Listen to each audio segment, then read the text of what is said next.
I've spoken about the formation of a community where the men working in cooperation form the body of the community, and the women form the spirit of that body.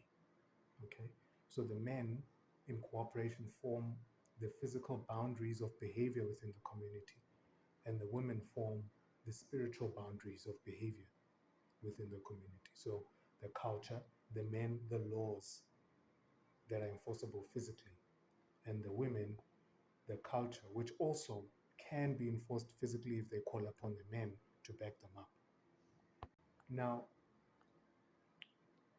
I like to refer to what is happening to our society today as symptom of the community having a cancer. Okay. And if you consider that within the body of the community, that is the men working collaboratively or cooperating with each other, an individual man you can consider as the cell of the body. Okay. Now, if you look at cancer in biology, it's basically the emergence of rogue cells. Okay, so cells that decide to do their own thing. Their thing is not aligned with what the body needs to happen or needs to have done. All right, they decide to do their own thing that does not regard the body's needs. And in fact, in I would argue all cases, what they decide to do goes against what the body needs, and they then become a problem for the body.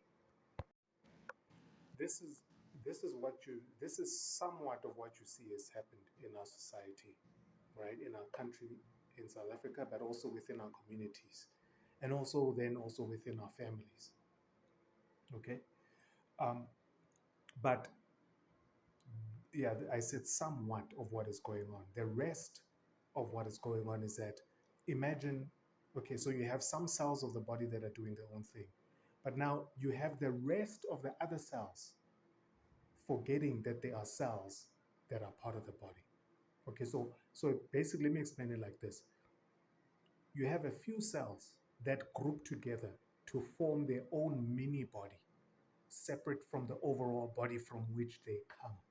Okay, so they break off to form their own political party, so to speak, their own small body. Okay, but then the body that they left behind, its cells forget that they are a body. All right, and they start envying the new body, and they want to now join the new body as individual cells. They forget that actually, as a collective, they are an even bigger body and more powerful body than the new small body formed by the rogue cells. So now, bringing this, making this more practical. The rogue cells are the people that we elect, the people that we we put into positions of power. They they don't initially break off. We send them by electing them and selecting them to conduct tasks that we need done. Okay? But then they group together and decide to come up with their own tasks and goals. All right. And when we select them, we give them resources and authority over some of us so that they can use us, right, to achieve those tasks for all of us. That's where their power comes from. But then we forget that we sent them. We forget that we are united and we were united in sending them. We forget that we are the superior body, that they serve. So, this is the full definition of the cancer. It's our ignorance and our amnesia to who we are as men. I'm speaking specifically about men here, as men. Okay? We forget who we are as brothers. We forget that we are brothers. We forget that we are equal. We forget that heaven can only materialize collaboratively. And therefore, When we forget that, we start competing against each other to try and join the people who have now themselves started their own clique. We want to join them now, but now we're competing amongst ourselves because we forget that we are actually the bigger clique, the more powerful clique, the more rich clique. All the resources of the government come from us. All the resources of the politicians come from us. All the resources of companies come from us. All that money comes from us. We are the employees. We are the people that they use to get rich. So the other part of the cancer is, as I said, the breaking off of that, of those leaders that we have selected. They break off. Now, the thing is, you'd think that because they've broken off, they would cease to have access to the resources we gave them.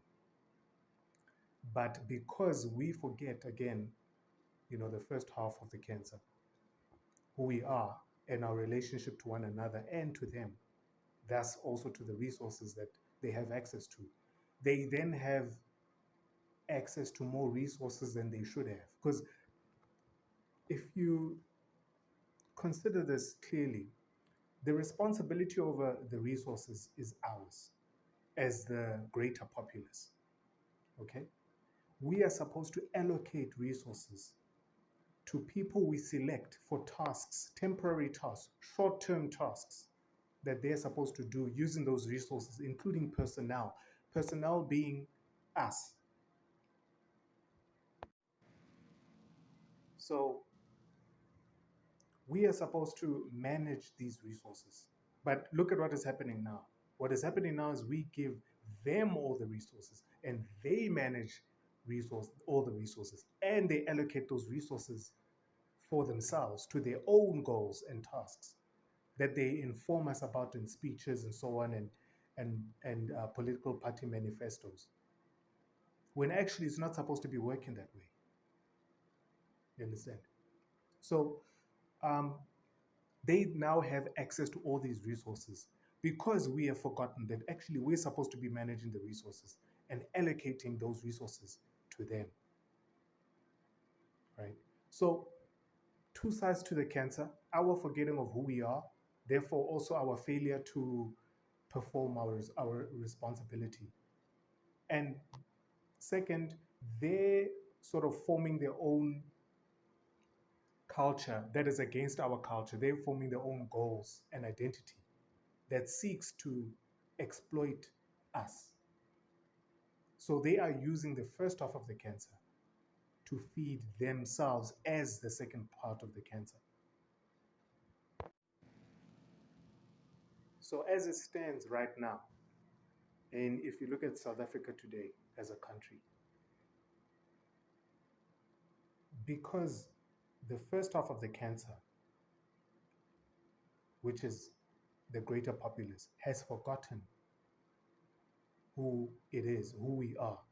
We are not a body. We are just a bunch of individual cells running around trying to join the small body of cells that is these leaders and entrepreneurs, leaders that whom we want to join and whom we grovel towards and worship, and companies that we want to work for, and also their leaders whom we worship. Okay, so we are not a body. The only body there is in the country is the body of the leaders, right?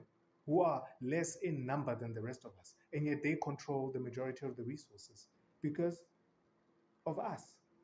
We're not keeping them in check, and they're making sure we're not keeping them in check in various ways. Now, where women come into this whole equation, okay?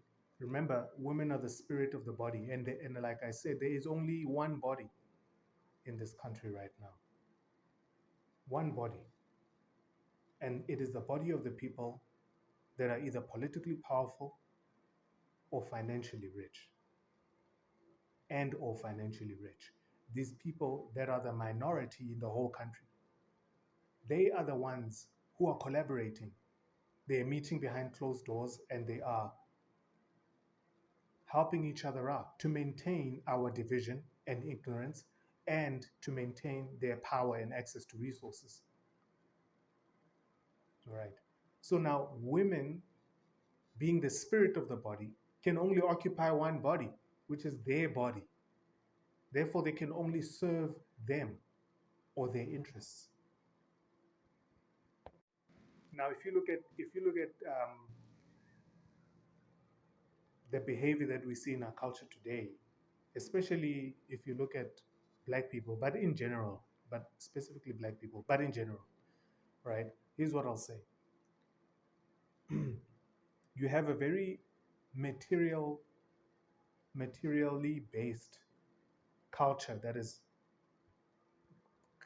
sort of maturing now. It's becoming its most potent. Everything is about sex and money. Everything's about sex and money, and therefore sex and material things. Okay? And the only people that benefit, if you look at this in terms of especially black women, they are the most sexualized women in the country right now. They dress the most revealing, and they behave the most promiscuous and sort of sexually liberated. They just show, they don't mind showing their asses and their thighs and their bodies. They just and but my point here is that if you look at that and look at in accordance to which body does that align, right? Because remember the sort of natural automatic function of the woman is to empower the body, is to complement the body, add supernatural sort of power to the body. Okay? That's what the culture is supposed to do. Culture is supposed to enforce law, or it's supposed to embolden law and make law stronger. All right? Because it takes law from the physical realm to the spiritual, where most of the rules of culture are not legislated.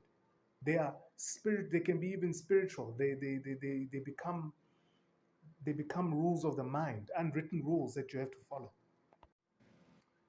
So in closing, I'd like to say that because we are responsible for this ignorance, whether we know it or not, whether we like it or not, we are the cancer.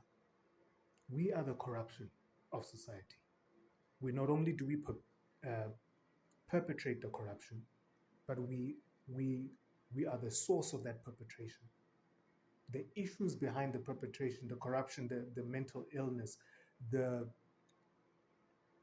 the issues that you have in families and the complicity to crime, how we keep quiet when we know where the criminals are.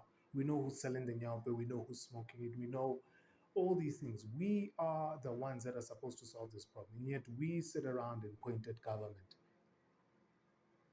So we are the cancer, and I don't want to say that we are cancer, but what I'm trying to say is our mindset and behavior is the cancer, but we are responsible for that mindset and behavior. So in turn, we are the cancer.